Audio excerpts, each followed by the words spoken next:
Good morning বন্ধুরা, কেমন আছো সবাই? আশা করছি ভালো আছো। তিথি ডিম লাভ চ্যানেলে তোমাদের সবাইকে আবারও অনেক অনেক স্বাগত। আবারও চলে এলাম তোমাদের সামনে নতুন একটা ব্লগ নিয়ে। আশা করছি আমার এই ছোট্ট ব্লগটা তোমাদের সকলে ভালো লাগবে। তো বন্ধুরা, আজকে সকাল সকাল এই যে দেখতে পাচ্ছ, আমার বর আমাকে সবজি কেটে দিয়ে হেল্প করছে।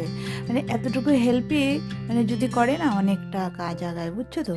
তো আজকে ওর মানে কাজ নেই, তো তার জন্য বললো যে আজকে শনিবার নিরামিষ, তো সবজি অনেক মানে ওরই পছন্দের মানে ডিশ হচ্ছে কচু বাটা, পোস্ত দিয়ে কচু বাটা খাবে।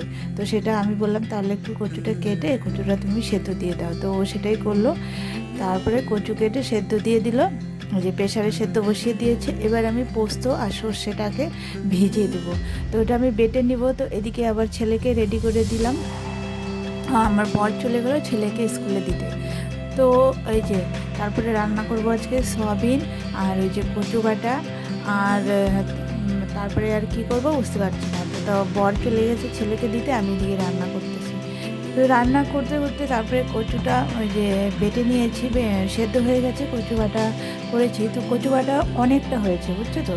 তো সেটাই ভাবলাম যে এতগুলো কচু বাটা আমি কী করবো, মানে বেশি যে কোনো জিনিস না বেশি যদি হয়ে যায় সেটা আর ভালো লাগে না। তো ভাবলাম কচু বাটাটা অল্প রাখি, আর পোস্ত আর হচ্ছে সর্ষে দিয়ে সেটা অল্প একটু বেটে রাখি। আর আর বাদবাকি যে কচু বাটাটা বেঁচে ছিল সেটা একটু বড়া করে বড়ার মতো করে ওটা তরকারি করেছি। তারপরে বর ছেলেকে স্কুলে দিতে গিয়েছে, তারপরে পরে ফোন এলো যে বরের কাজ আছে, কাজে যেতে হবে ইমার্জেন্সি। তো বর এসে ফটাফট ওই যে বড়ার তরকারি দিয়ে মানে খেয়ে আর বড়ার তরকারি কাজে দিয়ে দিলাম।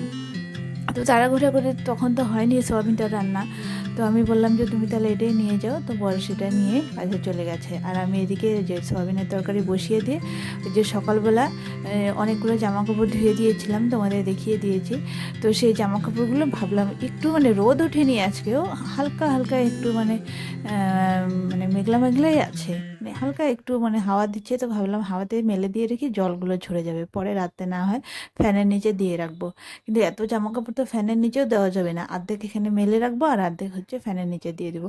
তো তাই জামা কাপড়গুলো আমি মেলে দিচ্ছি। তো আর এদিকে হচ্ছে সয়াবিন রান্না করছি। তো চলো বন্ধুরা, এদিকে দেখো আমি জামা কাপড় মেলছি, আর ওইদিকে যে সোয়াবিনের তরকারি বসিয়ে দিয়েছি। তো এদিকে একদিকে রান্না, একদিকে মানে জামা কাপড় মেলে দিচ্ছি। আর কারণ কি, তাড়াহুড়ো করছি একটু, কেন ওই যে ছেলেকে আনতে যেতে হবে। তো এর মধ্যে ওই যে পাশের বাড়ির এক মাসিমা এসেছিলো, তো ওই যে টেবিলের উপরে দুটো টোপলা দেখতে পেলে, ওই পুরী জগন্নাথের প্রসাদ আর কি। পুরীতে ঘুরতে গিয়েছিলো তো না, তো আমাকে দিয়ে গেল দুটো মানে প্রসাদের টোপলা। তো আমাকে একটা দিল, আর একটা বললো তোমার পাশের ঘরে বৌদের ভাগ করে দিও। তো আমি বললাম ঠিক আছে দিয়ে দেবো। তো এদিকে আমার জামাকাপড় মেলা হয়ে গেছে, আর ওইদিকে সোয়াবিনের তরকারিটাও হয়ে গেছে। তো আমি এখন যাবো স্নানে, স্নান করে এসে পুজো দেবো। পুজো দিয়ে অল্প একটু খাবো। আজকে সকালে কিছু খাইনি, ভেবেছি একবারে দুপুরে খাবো।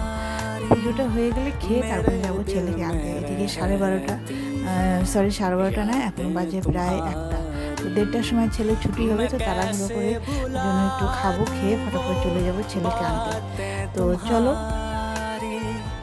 मेरे दिल में रहती हैं यादें तुम्हारी।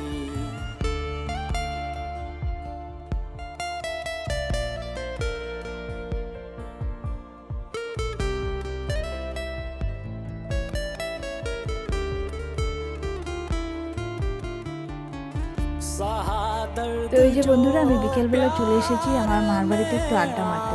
এসেছি কি করে, ওই যে আমার ভাসতে গিয়েছিল আমার ভাই বউর সঙ্গে। তো ভাই বউ ওকে রেখে জল নিয়ে চলে এসেছিল। তো আমি এবার মানে ওনাকে নিয়ে বাপের বাড়িতে এসে একটু আড্ডা টাড্ডা মারলাম, আর বড় কাজের থেকে ডাইরেক্ট এখানেই চলে এসেছিলো। তো আড্ডা মেরে তারপরে আবার বাড়িতে চলে এসেছি। এই যে এসে আমি একটু ভাত বসিয়ে দিয়েছি, এখন বাজে রাত্রি প্রায় 10টা। তো ভাত বসিয়ে দিয়েছি, আর সকালের সব তরকারি তো আছে, আর কিছু রান্না করতে হবে না। আর ওইদিকে ওই যে সকালে যত জামা কাপড় ধুয়েছিলাম সব কিন্তু একটাও শুকোয়নি, সব উঠিয়ে আমি বারান্দায় রেখে দিয়েছি। আর কিছুটা মানে রাত্রে ফ্যানের নিচে দিব। তো যেগুলো খুব দরকার সেগুলো ফ্যানের নিচে দেবো আর কি। তো চলো, আজকের মতো ব্লগটা এই পর্যন্ত। সবাই ভালো থেকো, সুস্থ থেকো, টাটা।